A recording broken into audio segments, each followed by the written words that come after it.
Hello everybody and welcome to the Clueless Collective, episode 8. Welcome to the Legion of Drama. I'm joined today, as always, by my two favourite co-hosts, Revan. Hey. And Dawn. Hello. And we are going to get right into it today. Oh, So, hello everybody. Welcome. So, this week we got a lot to talk about. We've been very busy. We have been doing quite a lot, actually. There's lots of interesting news that's come around and, showed up and all that jazz. First, it's been Gamescom. Oh, yeah. Yeah, Gamescom as well. So... Yeah, so we are going to be starting off with our week in gaming, which has been very interesting because we've kind of been doing the same thing, but not quite the same thing. We had Guild Wars. We've been playing a lot of Guild Wars 2. Dawn and Revan have also been playing as well, so brand new to the game. It's certainly a better version of World of Warcraft for me. Oh, that's controversial. That's I'm controversial, sure friend. Go into why she it's thinks a different experience. It is. It is very is. different. And I think it's an experience that really does excite me a bit more than just World of Warcraft, because you have a story, so you can actually do your story missions when you level up to a certain level, so like level 10 and then level 20 and so on. So I kind of, it's a bit like the Old Republic, where you can really kind of draw yourself into the character, make your character like you. Yeah. And actually it's really fun to play as well, because I was leveling up while Dawn was streaming and it flew by. I mean, I was leveling up like a train, So yeah, I mean, notice when you're leveling up, like in WoW, you're very conscious of that bar and that bar filling slowly. Mostly because Like everything's Guild Wars, gated. like, I don't notice. Like I just go explore, kill some monsters when it says, "Oh, we should probably kill the monsters in this area," and it doesn't feel so on rails like WoW does. So it's a nice change. I like the fact that in Guild Wars, you're not explicitly told to do anything. It's just up to you to decide what you want to do. So there's no quests in a generic sense, because there's no NPCs you talk to start quests. The quests are just there. You want to do them, you do them. If you don't want to do them, you don't have to do them. Yeah. But the cool thing is like, if you compare that to WoW, WoW is very much, you cannot do this next bit until you are this level. If you are not this level, you cannot do it, no matter what. And screw you. Don't go to this place unless you are this level. Or if you're not this level, you're dead. Yeah. Whereas Guild Wars is a bit more lenient towards that, which is nice. It gives it a good. But it's good fun. It's nice to have that. We've also been playing a lot of Minecraft. Yes. Well, me and Revan have definitely played a lot of Minecraft. You guys especially. Dawn's been playing a little bit this week. We've been playing on our private Feed the Beasts server. I plan to be playing on Dawn's sub server at some point as well, so if you want to join that, you can sub. Links are down below, just in case you had forgotten. This Sunday is Minecraft, so we'll be there as well. We'll be playing along and building stuff, so make sure you're there. Shameless plugs all over. We regret nothing. But we've been playing our modded server, that's our private pack, and we've been fighting withers and killing ender dragons and summoning demons and all that jazz, and it's really fun. So we've been doing that. We had a lot of fun. We've been very busy with that. I've been maybe staying up a bit too late playing it, but we won't. Too late is. We won't go into that too much. Yeah. So overall, we've had a pretty good week. We've been pretty focused this week with what we've been playing. I think we've been playing a lot together as well, which is a nice thing. It's great.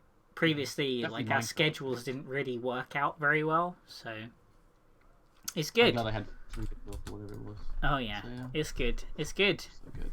But yeah, so that was our week in gaming, and we are now going to be talking about stuff related to gaming this week that isn't us, starting with the wonderful Kickstarter Spotlight. So this week's Kickstarter Spotlight is a game called Invisible Sun. Now, Invisible Sun is a tabletop RPG game made by the guys who made Numenera, which you may have heard of. Me and Dawn and a couple of IRL friends are going to be playing that together, and that's pretty sweet. It's basically... Oh, you have the book right there, I forgot. So, this is Numenera. It's a tabletop RPG, kind of similar to Dungeons and Dragons. If you guys have ever played that, but imagine that, but a bit more story focused and less stats focused. So it's very kind of sci-fi. Yeah, fantasy, there's no such thing as magic in this universe. So these things, I think they're called monoliths. You find them throughout the Yeah. world, and they give you power, and they allow you to power devices and stuff. Yeah, That's exactly. Yeah, tabletop And game. this is a new game called Invisible Sun by the guys who made Numenera. So it's another tabletop RPG, but it's very unique in the sense that you are not just playing when you're at the table. You have the ability to play around the game world you're in. So, like, you can play at the table for a session, and then you can do stuff revolving around the game outside of the game. Is it just character based? So you are literally upgrading your character story? Yes, in the game, Monty kind of, Cook, the guy who writes these systems and stuff, is very, very keen on having story be the focus of these games instead of stats and stuff like that. And Invisible Sun is no different because they have like a mobile app that you can use to interact with the world, and it's really cool. We have. It's got a mobile app. It's got, when you back it on Kickstarter, depending on what the phase of the sun is, when you back it based on the day, you get a special sealed envelope sent to you revealing secrets about the universe specific to that day. So if you backed one day and your friend backed the next, you'd have different cards based on and with different secrets in them based on the phase of the sun. It's really cool. So it all affects the game, right? everything is related to the universe. So it's really cool. So is it like D&D? So you've got your character, it's all like stat based, or is it like Numenera? It's very much like Numenera. Yeah, Numenera still has some stats, but they keep it quite light. I mean, compared to D&D, you still have stuff like what you'd consider to be fighting skill and climbing and things like that. You still have skill, like numbers for those, but it tries to keep it very light in terms of combat, like what happens during combat. So is it complicated then, in a sense? Because I always found that D&D, it wasn't complicated and stuff. It's just a lot of math and see, Numenera simplifies that by removing most of the maths. So the way Numenera works is whenever your characters do anything, they roll for it, and it has the person who's running the game will assign the task a difficulty rating, and that affects what number they have to roll on the dice. Oh, that's pretty cool. And it's the same with combat. It's quite realistic then. Cause, everything's going to be difficult, but like in D&D, you've always got you can always, even if it's so complicated in D&D, you can still do it. Yeah. But it's much difficult to do it in, say, when it's been assigned a particular number, right? Yeah, in Numenera there is some stuff that's literally impossible, and if you attempt it, you're probably going to get killed. So awesome. Numenera gives the DM a lot more freedom, so the DM can decide, this monster's going to be quite powerful, but then it's not just a load of numbers. Yeah. You can decide what actions it's going to take in order to make it powerful, rather than it just being, I am 28 hit points. Yeah. Yay. Oh yeah, that's a big thing. Like the DM decides how hard it is, but the characters can choose to put more effort into an action in order to be more successful. So it's really cool the way they do it, which is nice. So yeah, that's the new thing. So Invisible Sun is made by the same guys, and it's on Kickstarter now. I'll make sure that you guys get the link so you can go check that out. I'd highly recommend watching the video at the bottom of the gameplay, because that features Monty Cook himself, and they go through with the group of people they have working there to show how the game plays as well, and it's really cool. So I'd highly recommend you guys check that out. Do it after the podcast though. We need your attention here. So so that's the Kickstarter for this week. Next up is the wonderful section that everybody loves, our favourite section of all time, the gaming news. Oh yeah. So this week, the main feature of this week, which an elf is going to go crazy for, Legion just dropped, as the namesake of this episode is describing. So I'll let you talk about that for a bit. Go on then, Dawn. Go be free, Al. Go. So it dropped. I haven't played it yet. It came today, and I need to show you guys what I got. I actually got the collector's edition, which I'm holding upside down. There you go. It literally just came. I had the doorbell going. I was like, yeah. So collector's edition. I have all the other collector's editions. So nice. A full far, collection. I'm hearing good things. People said they've really stepped up story-wise with Legion, and it feels like what you're doing actually matters in the world. If you go on Twitter and you do like #Legion, most of the gifs you're going to see are like people cry, like gifs of crying and people being all emotional and being like, oh, feels, because some of the storylines are quite hard-hitting, I think. Yeah, I don't have any spoilers on that front, but they apparently have done a really good job. People saying it's the best expansion. The server launch had 0 downtime. There was 0 downtime for the first time in Blizzard history in a WoW launch. People had a couple of glitches. They disconnected, expecting they'd never get back on, and they were on within a minute. There was 0 downtime. There were no first day patches. There were no like massive exploits. It's probably the best launch Blizzard have ever had for a WoW expansion. And like people were super impressed. Well, they did a lot of work to try and fix it, like from Warlords of Draenor. Because I remember when that came out, people couldn't connect for hours.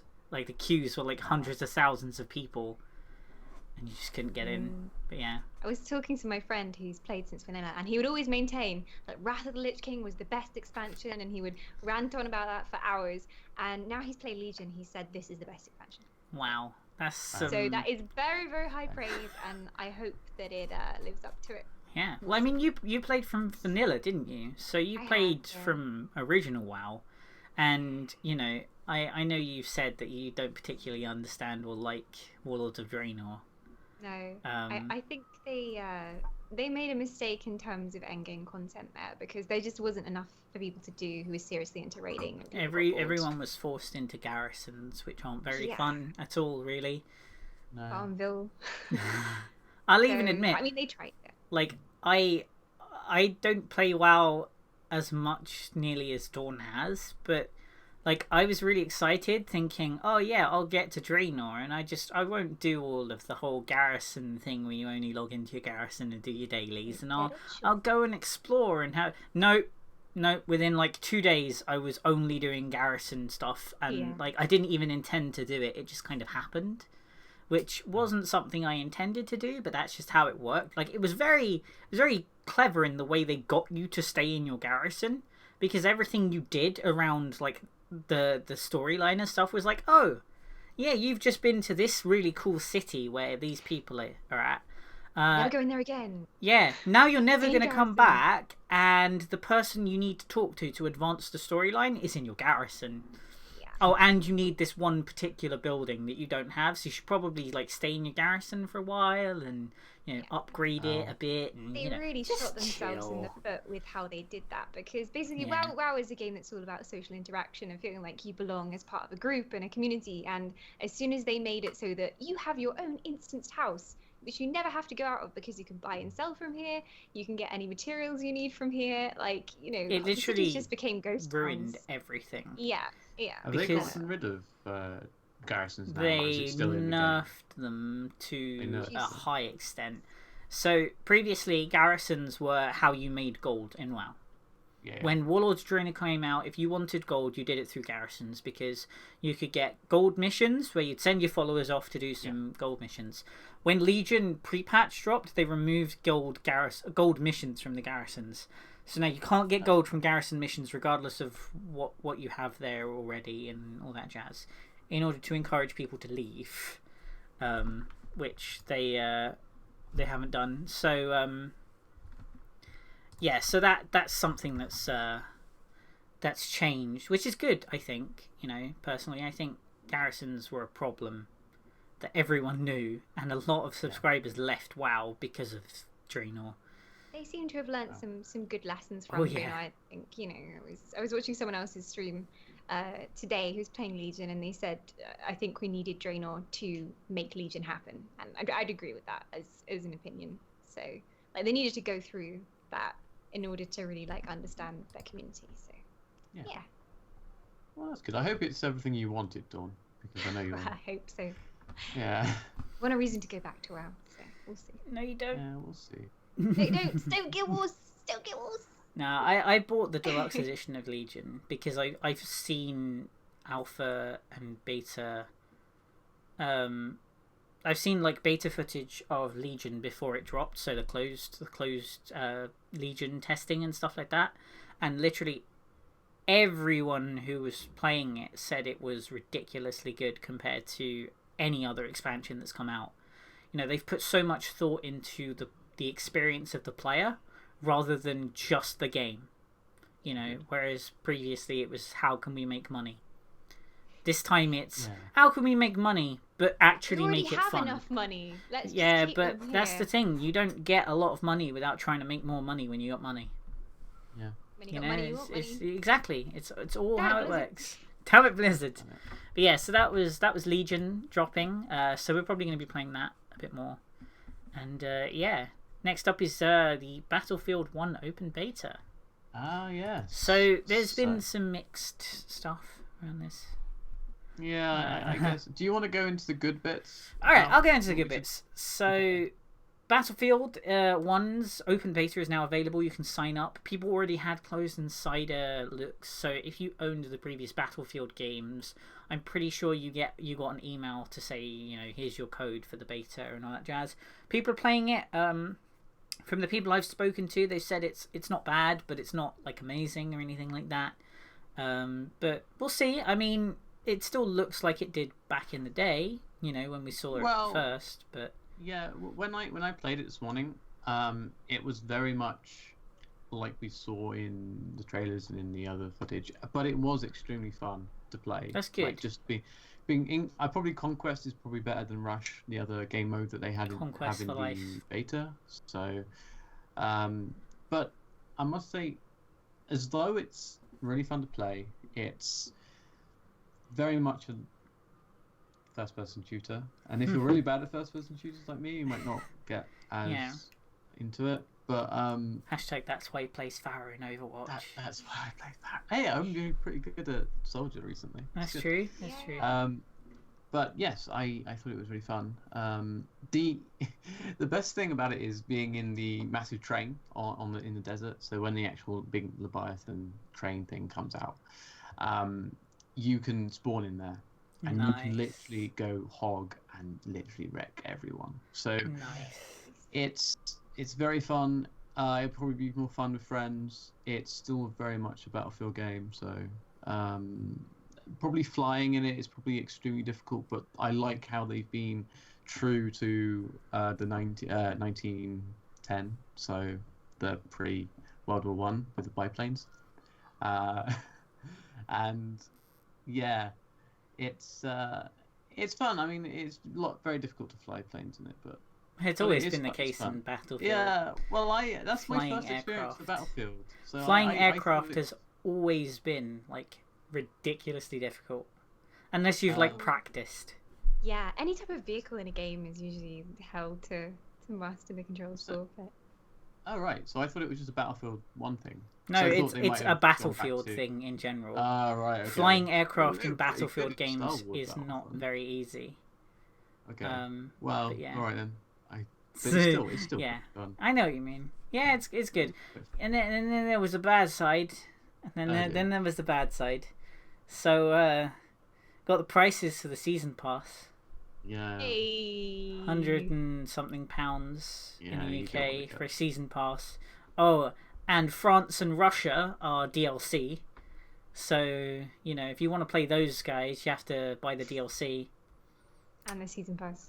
You know, it's not like France was important in World War I or anything. It's not like they played an integral role. No. They're DLC worthy. Yeah. Yeah, DLC worthy. It's all about the British, you see.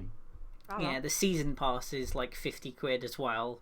So if you want the full package of premium and the season pass, it's £150 or something ridiculous like that, which is a rip-off. It's stupid. I don't know why EA do it. They did it with Star Wars Battlefront, and they're doing it Battlefield 1. It's just ridiculous. They didn't learn their lesson. They didn't learn their lesson from they're not Battlefront, going to. and they're never going to change. They're always going to do this. Is it something that will save you money in the long run? Like, you know, if you are planning to get all the DLC, would it save you money if you got the season pass, or No. Is it some kind of special club thing that they're trying to do? So Battlefield 4 recently was on sale. Okay, so Battlefield 4 had been out for about a year and a half, 2 years now. Yeah. I got all of Battlefield 4 pretty much for £10. £10. When it released, it was 70. Yeah. Wow. They know that the people want it straight away, and that they will pay £50 plus for it. And there's nothing unusual the for thing a is, game. I mean, yeah, it's true. With Battlefield especially, there are still people playing Battlefield 1942, which was one of the first Battlefield. I think it was the second Battlefield game. And like, there are still a very active player base. You know, Battlefield 3 has tons of people still playing because they didn't like 4. There are tons of people playing 4 because they didn't like Hardline. You know, people play Hardline because, you know, it's basically Battlefield 4 but slightly different setting and all that jazz. But the thing is people can wait. Why pay £150, £160 for a new Battlefield when you could just wait a year and get it for £10? Yeah, it's probably, even the gameplay, it is much easier just to get the standard edition because, you know, you might not necessarily play all of it. You know, you might not. The problem is unless they have DLC for like game modes. The problem is they do have DLC for game modes and maps and weapons and vehicles. It's always the case now, so, you know, it's silly. You know, I'm not a fan of when companies try to milk their consumers for as much money as possible. yeah. I think it's unfair. The ones that do it all the time. Yeah. I mean, You know, you're meant to be making an experience, not a money cash grab. You know. It's tricky though, because if you are really into Battlefield, then that's the thing. That will be your game for the year, and you'd be like, yes, please, I will buy this. But that's how they keep going. That's how they keep doing it. And that's how they defend it. Because people like, keep buying it. Yeah. This is the thing. The industry will not change unless people change. You know, it's why I say don't pre-order stuff.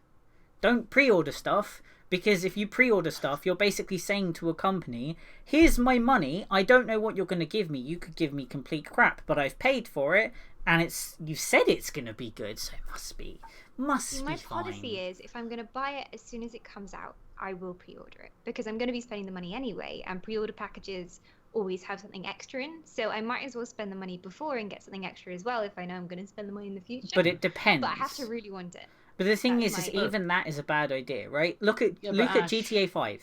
Look at GTA 5. Everybody was super hyped for GTA 5, right? Everyone pre-ordered it. It was broken for half a year before they even fixed the core gameplay working. And even now, to this day, it is still broken and they've not fixed anything. Why? Because they made so much money from the pre-orders that they didn't need to. I think that's probably Rockstar's problem. But so many companies are doing it. So many companies are doing it. If you're willing to research the game that you're going to buy, and you know what you're going to get is what you want, and you watch all the trailers, you research all the stuff from reviews and all the jazz, and you can safely say then, I'm going to pre-order this game because I know I'm going to love it. But you don't know you're going to get what you looked at.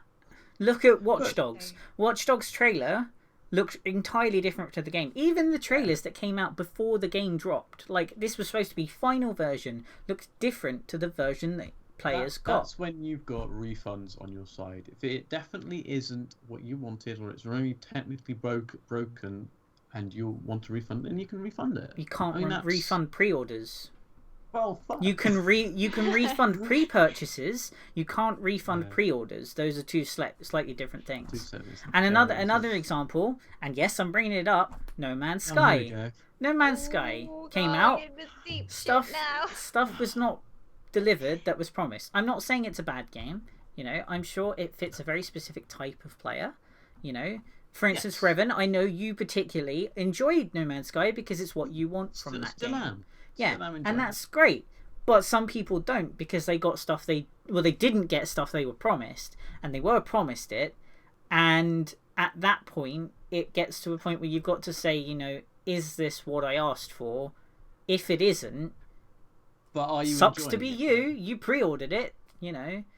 And the thing that's is, when you've got to keep on talking about how you've kind of got to then research all the stuff that you thought was in and go, right, hang on. but there were Is no there a review reason why- copies. There were no review copies of No Man's Sky, and they did it intentionally to stop people from having knowledge about the game, that the stuff wasn't in there that was supposed to be, and they did it intentionally. It's so tricky because, like, as a games developer as well, you'll promise things because you hope they are going to be in the game. Like, you genuinely hope that they will be in the game, and you feel like you can promise it. But obviously, you know, people have to cut back in the production process often. So I don't know. It's The thing is, I have no problem with more open. Yes, this is the problem. Communication is key. When you are trying to sell a game and stuff is being taken out right before launch, and you're not telling people that stuff is being taken out right before launch, you are selling a lie. You are selling a false premise, and it's a problem. You know, look at Assassin's Creed. When Assassin's Creed Unity was coming out, they didn't get review codes. Why? Because if they got review codes, they'd see all the stuff that was promised that wasn't in the game. And they didn't. And it caused a big problem because a lot of people make a living off of looking at these review copies of games, giving an informed opinion to consumers so consumers don't get screwed over by the industry. And the thing is that's not happening it didn't happen with No Man's Sky, it didn't happen with Assassin's Creed. You know, it sucks because you would hope that the industry would think about their customers rather than just their pockets, you know, and it's a shame. Yeah, it is a shame in that sense, and I totally agree with you on that one, that the communication between consumers and developers are lacking. Not even if it's, I mean, excluding Blizzard because they're very good. Look at Pokemon Go and Niantic, they did the same problem. Yeah, I mean, I don't know what's happening with gaming and communication between developers and the people, because they've got so many different platforms to talk to people. Yeah. I mean, you'd think that they would do it, but they don't, because they know that people will try and call them out for removing stuff, when it is literally as simple as, we probably didn't have time. We didn't have the funding, you know?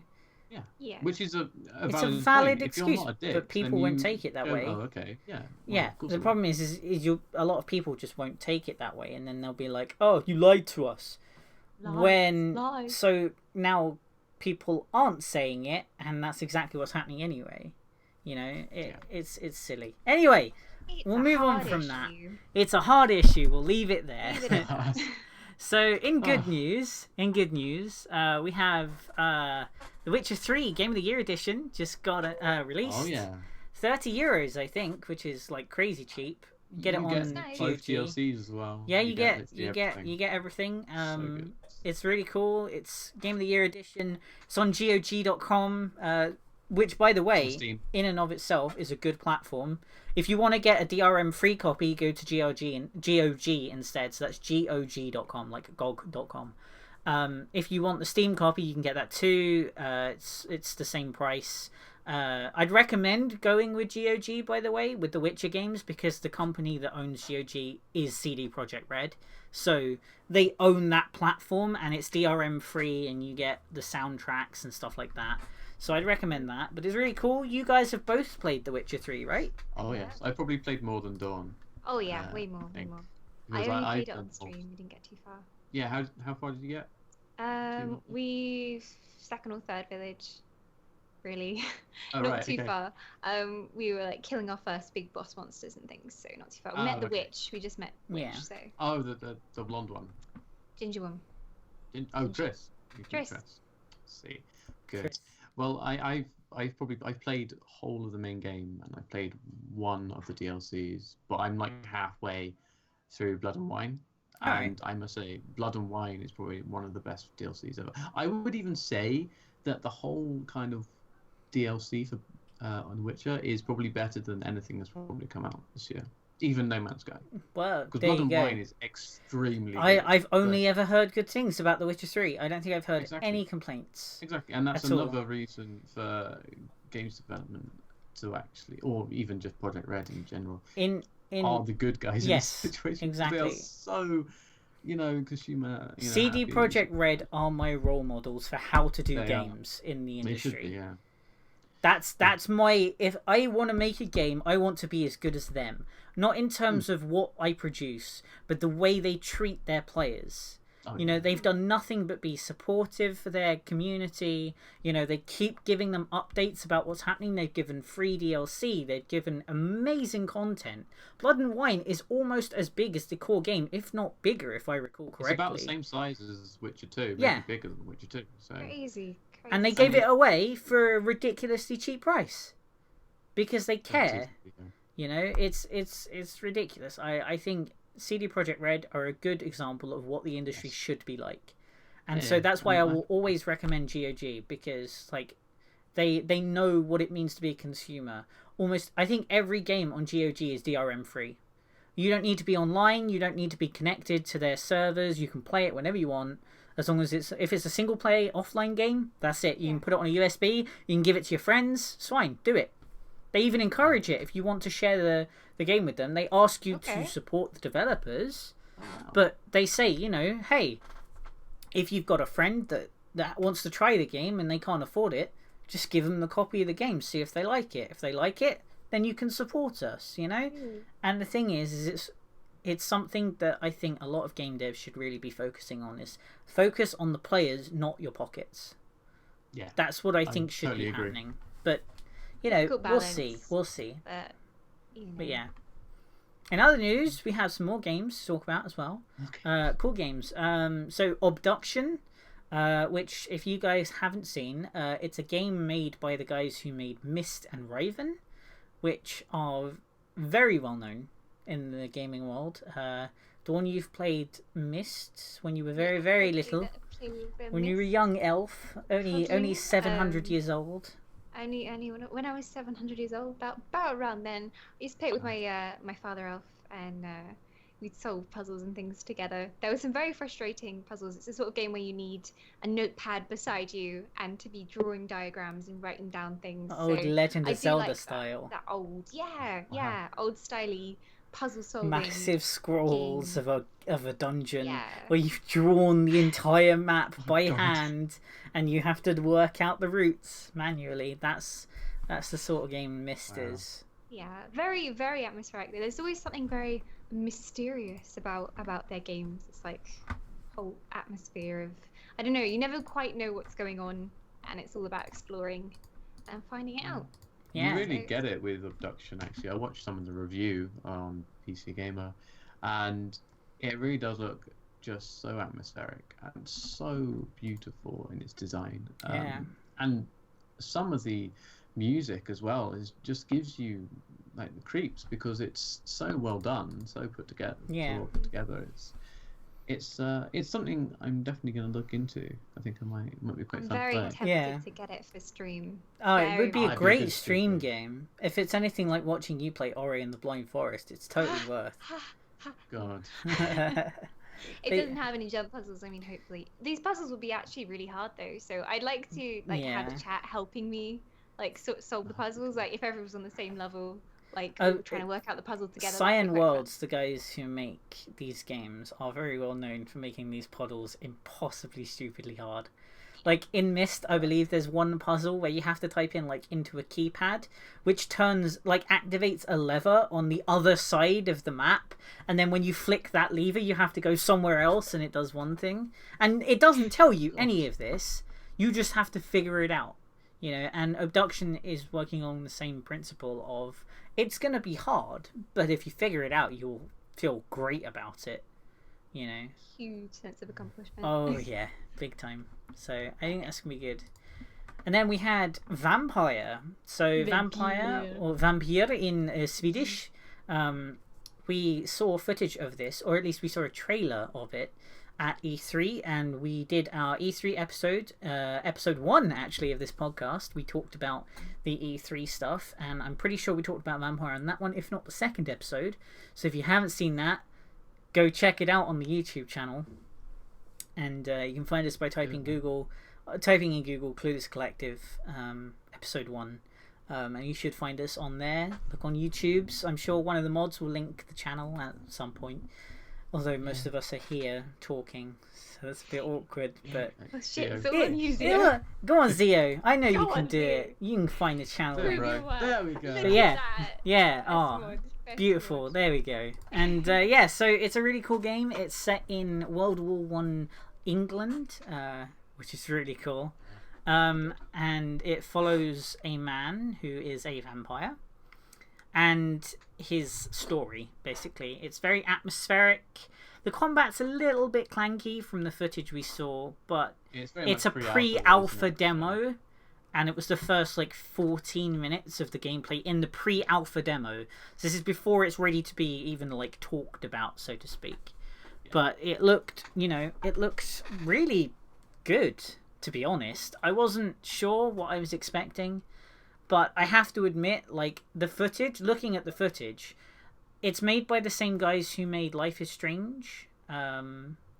So, the story is going to be pretty good, right? The facial animations need work. But like I said, it's pre-alpha, But it looks cool. It's very dark and moody, and it's one of those games where I think you'd spend a lot of time just looking around. Oh, yeah, just like exploring the map. I think a lot of us are going to enjoy. Oh yeah. In the trailer, they made it rain, and you know when they make it rain in a gameplay trailer, they want to show off their effects because it's like you can see the reflections. Look at my rain physics, damn it! Look at the rain physics. Look at the water. Look at the very dark, gloomy, Victorian, very austere atmosphere. Looks very good, very impressive. So I'm hoping the story will be really good too. All of us are going to play it. I think that's something that all of us are gonna think about. I think it's a good thing that I think it's one of those games that we could stream as well, because it's very it has a set pacing to it. It's very easy to stream and talk to chat while you're playing it. So that'll be cool. Which conveniently segues us onto our next one, which is something I've been meaning to talk to a lot of you guys about. So, as some of you may already know, I have recently been streaming not on Twitch, but another new service. This service is called Beam. Beam is very similar to Twitch in the way that you will stream and you have a chat just for you. And, you will, you can stream and interact with everybody, just like Twitch does. But it's very unique in the sense that the stream delay is between 2 and 5 seconds with regular streaming. But there's one extra feature it has. If you use their dedicated client, which is very similar to OBS, you can have 0 stream delay. And I tested this.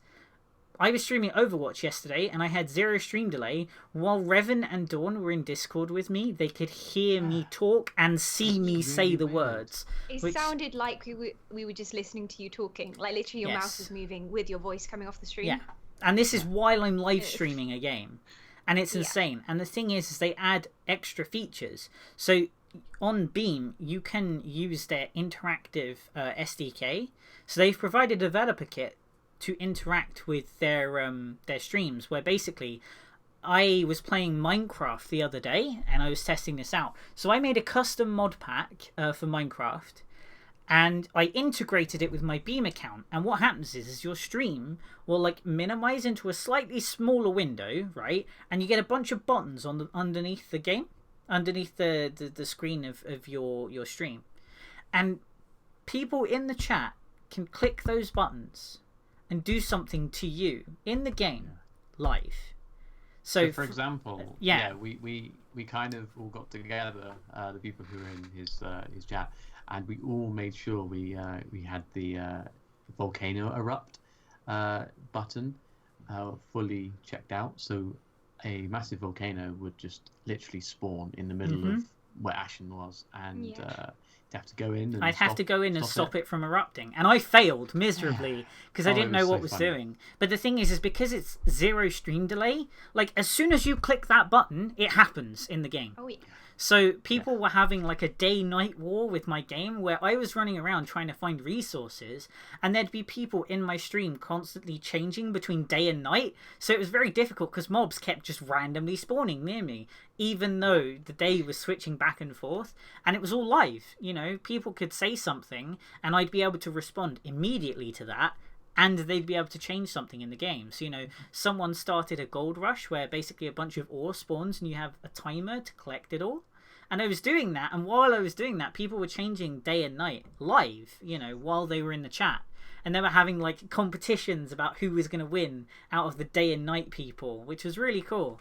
And so it's really awesome that that's there. And the thing is, the community over at Beam is super nice. Like, everyone who's I've met so far is super awesome. You know, the stream delay makes it so nice because when you're watching a streamer, you can ask something and they'll respond immediately.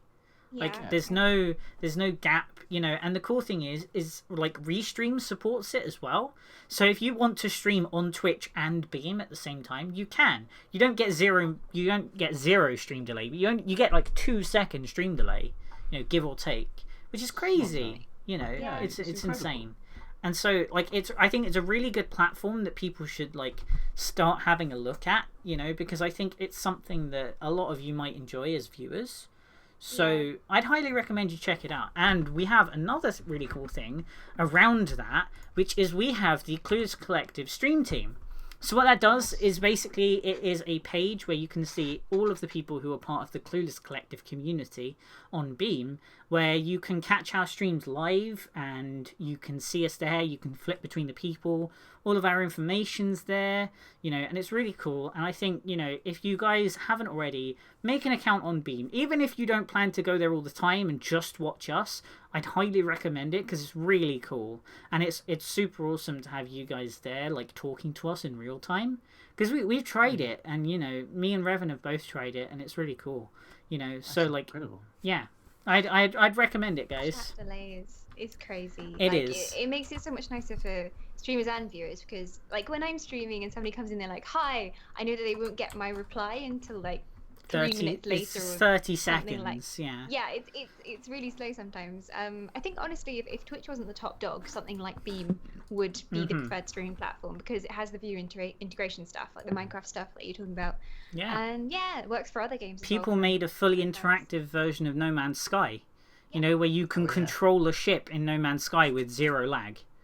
You know, it's incredible. It's insane. Revan was playing it. You know, he was playing No Man's Sky it. on someone else's computer live, and it worked perfectly. I was like, I was just amazed for how quick it was just to respond, and you could literally do everything live. It's It like takes you were Twitch actually plays to a whole new level. Oh, it does. You know, it's really does. ridiculous, and there's no typing in chat. It's all buttons on the screen, you know, with key binding set up for your keyboard and all that jazz. It's really cool. I'd highly recommend you guys check it out. I can really see Beam being as good as Twitch. I think they're going to be. You know, it's gonna be and they've put a lot of focus on making it fun for the viewers as well as the streamers, you know. It's even So better. I'd recommend that. Anyway, on to the next section. One of the favourite sections of everybody who watches. The freebies section! Yay! So this is the freebies section where we give you free stuff. And also link free stuff, which is always fun. So, some of you may have known that previously I have expressed interest in a certain little card game-esque thing. That was a fly in front of my screen. Go away, fly. Bad fly. Bad fly, stay away. We're busy. Yes, I'm busy. Can't you see, fly? I'm busy. Oh, yes. So there's a really cool card game called Feria, which has for a while been £15 on Steam, and it's a cool little card game. It's like you get a little board of like a little like tiles, and you place monsters on the tiles, and then you interact. Imagine Hearthstone mixed with something like a turn-based game, like Final Fantasy sort of thing, right? Similar concept. That has recently gone free to play. So you guys can check that out, which is really cool. It's a cool looking game. You know, it's pretty to look at. You know, it's really got a good aesthetic to it. You know, it's pretty balanced as well, which is the other cool thing. So if you haven't seen it, I'd highly recommend you go check it out because it's a really cool game, and I plan to play it on stream this week. So if anyone is interested, I'll be playing it this week on stream. I'll probably stream it tomorrow actually. Because I'll do a day stream tomorrow, so I'll stream it tomorrow if you guys are interested. So that'll be from 3 p.m. till 6 p.m. That's on Beam though, so you'll have to make sure you watch that on Beam. But there'll be zero like stream delay, But yeah, so I'll link my my Beam account there just so you guys can go follow that. So I'll be playing that on stream tomorrow for you guys. That'll be at 3 p.m. BST. So if you want to know what time that is, just shoot me a whisper on Twitch and I'll convert it for you so you know when to show up if you're interested. I'm not a sellout. I'm not a sellout. You're so a sellout. I'm so a sellout. What's he done now? I sold out about my stream. Podcast! Yeah, so oh, that's Dawn's roommates. Yeah. And the other cool part of the freebie section is the best part, the game giveaway. Yeah, it's time to win a game, guys. So if you guys want to win a game, it's a very simple process. All you have to do is type in the following. You have to type !Spelunky in the chat. I will type it out for you just so you guys can see. If you want the game, we're giving away Spelunky for you guys. All you have to do is type it in the chat and we will see, and then we will pick a winner. And it's very cool. It's a very good game. So I'd highly recommend it. It's like a little puzzle platforming game where you go out and find treasure and all that jazz. It's a very cool game. I think all of us have it, actually. I'm pretty sure all of us have it, even if they don't realise. And yeah, so if you want to enter in for that, make sure you do that command. You get a chance to win a free game. Why would you not do that? You know, free games. And with that, we'll move on to our question of the week. So the giveaway will be live while we do the question of the week. And when we finish the question, we'll go back to the game giveaway and pick a winner. So the question of the week... Yeah, go for it. Go enter to your heart's content. The question of the week for this week is, what is your guys' opinion on stuff like DLC and season passes? So what I mean by that is, you know, you guys can tell us in the chat what you think and we'll talk about it as well. So, you know, like, we've discussed our opinions a little bit based on the Battlefield stuff, but make sure you give us some idea of what you think on it. You know, we've all expressed our opinions. You know, I'm very against that sort of thing unless it's done well, you know, i.e. CD Projekt Red style. And I don't know about you guys. What are your opinions on, like, DLC and season passes and stuff? Well, I think DLC should be sold maybe separately instead of doing a whole massive season pass. And maybe have the DLC is maybe a cheaper rate than just the kind of slap bang 25 whatever or 15.99 whatever. You know, maybe, like, for example, I think Zio was about to mention it, the Witcher 3, the DLC, what you got for the price that you pay for it is nothing. I mean, even if you bought the game, luckily I didn't have to buy the game, but if you bought the game, you knew straight away from developers what they were saying about DLC that it was going to be worth it. I mean, it's not like, as well as all the customization stuff was free. So maybe if games development went, look, okay, maps and maybe other content was free, then maybe bigger kind of play styles, different kind of bigger worlds if it's an RPG, maybe better game modes if it's a first-person shooter, and that were paid DLC, but they weren't as ridiculously expensive than most things. I think it's very dependent on how it's done rather than they should just disappear. Because I think DLCs can be a good thing. You know, look at The Witcher 3. You know, all that stuff given away for free. It's still technically DLC because it's downloadable content. You know, you don't get it with the base game. It's not an excuse to release an unfinished game. Yes, that's the problem I have with it. You should make the game that you were going to make, not split up the game that you were going to make into little bite-sized DLC parts. If you're going to make a game, and then DLC should be added extra ways to enhance the game that you've already got, rather than be like, oh yeah, this thing that we didn't give you before, here you go, give us 50 quid and you can have it. It seems cheeky. It's the whole, like, I don't like the, like, a good example would be Star Wars Battlefront. They put maps as a DLC. The maps were there from when the game was made. They just intentionally left them out to add them in later as DLC. Yeah. So like she said, Destiny's it's like done buying it a as Happy well. Meal, but they only give you the cheeseburger, and you have to come back and buy the fries and the Coke. Yeah, exactly. It seems cheeky. Like seems like you're not getting what you pay for. Yeah, you're always going to be asking for more. You know, it's like Destiny did it as well. They had content from the base game taken out, at launch, just to add it in as a DLC, because it was physically on the disc. You know, the content was there. They just put it behind a lock and said, sorry, you have to pay us more money on top of what you already paid to get it, even though it's technically already there. You know, and I think that's another good example. It's kind of become a joke, like, oh no, that's the DLC. Like when we're making our game, we're like, a working combat system. Now that's the DLC. It's fine. It's the DLC. Yeah, exactly. And the thing is, if anything is removed from the base game, they can technically say, oh, sorry, it didn't work, we're not adding it in. Yeah. And the thing is you end up with a broken mess that shouldn't have ever existed. But alas, it does, because that's how a lot of... it's a business thing as well. Yeah. I think people like EA are so in tune to making money for, like, Battlefront, because they knew people were going to buy Battlefront. So they said, well, DLC. It was Battlefield Star Wars Edition. People were obviously going to pay ridiculous amounts of money for it. And I was stupid enough to be like that because it was Star Wars. You know, you did it with No Man's Sky too. No Man's Sky is perfectly fine. Thank you very much. Don't start that one again. Oh That's God. free content. Actually, they have said that it's free content. I see. Well, there you go. See, at least that's something. You know, they're releasing the DLC as something free. You know, to add to the game. Updates. Yeah, that's what they're doing.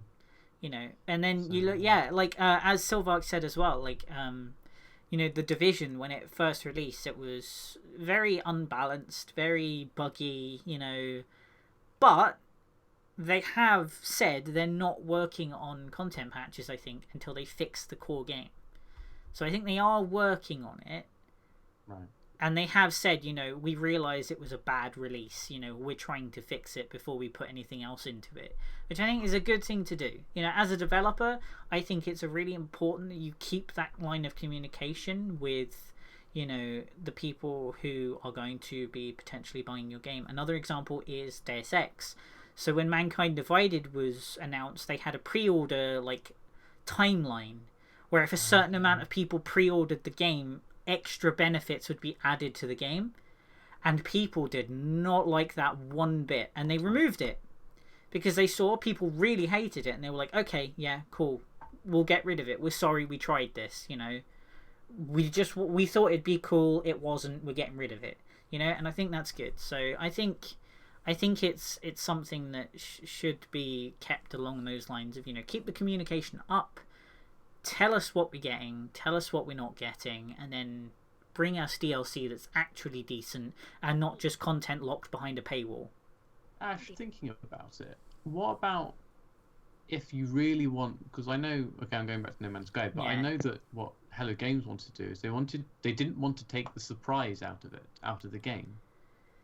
So if you go in and give them a whole list of what you can do in the game and how you do it, then you're kind of spoiling the game. I think one of their problems specifically was they knew the hype it was getting, and they intentionally tried to make it as ambiguous as possible to try and make the hype, you know, stay. Because the hype got to a point with No Man's Sky that it was this religious thing. You know, everyone thought it was going to be the best game of all time, and nothing was ever going to compare to it. And then they kept everything quiet. They said nothing when people were starting to speculate what was going to be in the game and about how cool it was going to be and all this stuff they were going to add. They said nothing. They never said, no, this isn't going to happen, please stop saying it. They said, we'll see. We'll see. Oh, you know, we don't want to spoil anything. You'll see when you get the game. And by that point, their pockets were loaded. They made enough money that they don't actually have to release anything more now, and they're sorted. Except for the fact they're not now, because Steam has refunded pretty much everyone who hated the game, because Steam basically got so many complaints about people playing this game that you could refund regardless of how much time you have played. Hang on, no. They've actually gone back and said that's not right. Well, no, Sony specifically. Valve has confirmed that is not the case. If you bought the game and it's been 14 days since you've... Well, yes, I'm saying, like, there's actually a problem. But you're wrong, Ash. I mean, a Sony exec said it very clearly. You know, if you've got 50 hours out of this game and you refund it, you're a thief. You know? I agree with that. You know, if the game didn't work and you tried and say, like, it's very possible to try and, like, you know, bug fix a game so you can launch it and it go over 2 hours, right? That's a case by case basis. It happened to a lot of people because a lot of people tried to fix it and it didn't work, and it just happened to go over 2 hours while they were doing it, right? Fair enough. Those people, cool, get a refund, you know? Even if you're over 2 hours, I can understand you getting a refund for that. But if you've played the game for 50 hours and then you've said, nah, I'm not interested, and then you refund it, yeah, I agree. I agree with them. You're a thief, you know? Yeah. It's just the case, you know? I think it's a shame that people will just exploit a system that's designed to help make gaming a better place, and they take away from that by, you know, exploiting what should be a way to, like, compensate people who've had a bad experience. You know, I think it's a shame, and it's why I won't. Like, it's why I won't pre-order games anymore, because it's a bad idea. It's a bad idea. You know, it hurts people who want to enjoy a game. You know, it's very specific. You know, if it's a game you've invested years into, and you'd be happy with whatever comes out on the other side, yeah, cool. You know, fine. I did it with World of Warcraft. I've been playing World of Warcraft for a while, you know. Have I been playing it for an amazingly long time? No. But I've played it enough to know that whatever content they give me is worth the money I'm paying. It's the same with Overwatch. When Overwatch came out, I was perfectly happy to pay for games that Blizzard made, and Overwatch was no exception, you know. I saw what they were bringing to the table. I saw the stuff they had before they released it, and it was polished even before we even saw any gameplay of it, just from the trailers alone, and the fact that it was in-game, not in-engine. It was in-game footage they used for their trailers. You could tell it was a labour of love, you know, and that's why I was happy paying for that. But, you know, I think it's very, very specific, you know, to what you as a person like. But from now on, I'm not going to pre-order stuff because of the risk of season passes and DLC and, you know, things getting removed from the game that shouldn't be, or promises not being kept. You know, that's my take on it. It really depends, I think. Like, but it's a huge issue because this never used to happen. There never used to be this pre-order hype thing going on, and now that there's, you know, Reddit and Twitter and all of these social media sites, people really hype it up, and in some ways that hurts the game, in some ways it helps it. And we talked about that on another episode about how hype can either hurt or that or was help the games No Man's Sky. Was it the last? No, it was No Man's Sky. Last episode, No Man's Sky, episode 7. So that was our question of the week last week. And, you know, sometimes the community creates these problems themselves by overhyping games. So difficult issue. Very difficult issue. Yeah, so, I think it's something that needs to be, you know, if your game is getting hyped up to the point where people don't think it's going to ever happen, you should probably say it's not going to happen, you know. Yeah, but what can you do, eh? Anyway, now it is time for the lovely part of the stream where we get to give you a free game and you are going to be very happy. We are going to be giving away Spelunky. If you haven't been here until now, make sure you enter. The code is !Spelunky, and we will draw a winner very, very soon. So I'll give you guys some time to enter into that, and you can win some free video games. So we give away a game every week. So that's every podcast we give away a game. This week is Spelunky. Next week we don't know what we're giving away because next week there is no podcast because I'm not going to be here, and neither is Dawn. So it's Dawn's birthday, or on the Thursday, but not on the Thursday, but we're going away on the Wednesday and spending time with the Elder Elves. So on Thursday, which is my we birthday, won't be here next week. We'll still have some content going up. Dawn is going to have some videos and stuff for you to watch. So if you're interested in watching those, go check out Dawn's channel. All the information is like down below. So go check all of that's beautiful stuff's out. And then we will be back hopefully the week after. So that's gonna be really cool. So now it's time to draw a winner. Is everybody ready for the best giveaway ever? The giveaway of Spelunky. Alright, everybody ready? Give me a drum roll. Come on. I need that hyped. Come on, there you go. And the winner is Silvark. Congratulations. Yay. You have won a copy of Spelunky. So congratulations. Congrats. Right. We will get you your code as soon as the stream is over. So, yeah.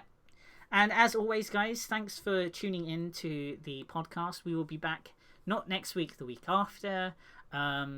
If you want to check out any of our stuff, we've got the links just underneath each of our icons here. So you guys can all check that out. Everyone should point downwards now so that they can all see. There we go. Yeah. So that's where all of our stuff is. Go follow that and all that jazz. And yeah, so we'll get you your code straight after the stream. And yeah, hopefully everyone enjoyed the episode this week. And we will see you guys next episode. So thanks for everything. Goodbye, guys. Thanks, guys. Bye. Bye.